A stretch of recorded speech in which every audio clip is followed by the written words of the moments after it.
Hello అండి, welcome to my channel. ఈరోజు bread donut ఎలా తయారు చేసేసుకోవాలో చూసేద్దామండి. నార్మల్గా డోనట్స్ అంటే పిల్లలకి చాలా ఇష్టం కదా. సో నేను బ్రెడ్ తోటి అయితే ట్రై అయితే చేశాను. బ్రెడ్ డోనట్స్ బాగా వచ్చాయి టేస్ట్. మీరు కూడా ట్రై చేసి చూడండి. ఇంట్లో నా దగ్గర కొన్ని చాక్లెట్స్ అయితే ఉండేయండి. సో దాన్ని అయితే డబుల్ బాయిలింగ్ మెథడ్లో బాయిల్ అయితే చేసేస్తున్నాను.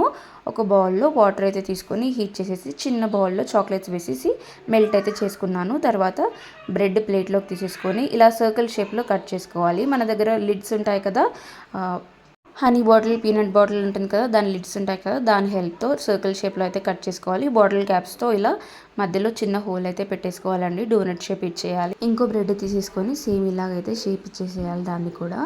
సో ఒక బ్రెడ్ స్లైస్ పైన ఇందాక మనం ప్రిపేర్ చేసి పెట్టుకున్న చాక్లెట్ సిరప్ అయితే ఉంది కదండి, అదే చాక్లెట్స్ మెల్ట్ చేసి సిరప్ లాగా అయితే చేసేసుకున్నాం కదా. సో ఆ చాక్లెట్ సిరప్ని ఇలా స్ప్రెడ్ అయితే చేసేసుకోవాలి. ఒక బ్రెడ్తో ఇంకొక దాన్ని కవర్ అయితే చేసేసుకోవాలి. తర్వాత ప్లేట్లో మైదా పిండి తీసేసుకొని కొద్దిగా వాటర్ వేసేసుకొని డైల్యూట్ చేసేసుకోవాలి. చూడండి ఈ విధంగా, చూడండి వీడియోలో చూపిస్తున్న విధంగా కొద్దిగా వాటర్ యాడ్ చేసుకుంటూ ఇలా ఫ్లోయి కన్సిస్టెన్సీలో అయితే చేసేసుకోవాలి. మైదా ఇలా ప్రిపేర్ చేసుకున్న తర్వాత బ్రెడ్స్ని అయితే తీసేసుకోవాలి. ఇలా రోల్ చేసేసుకోవాలండి.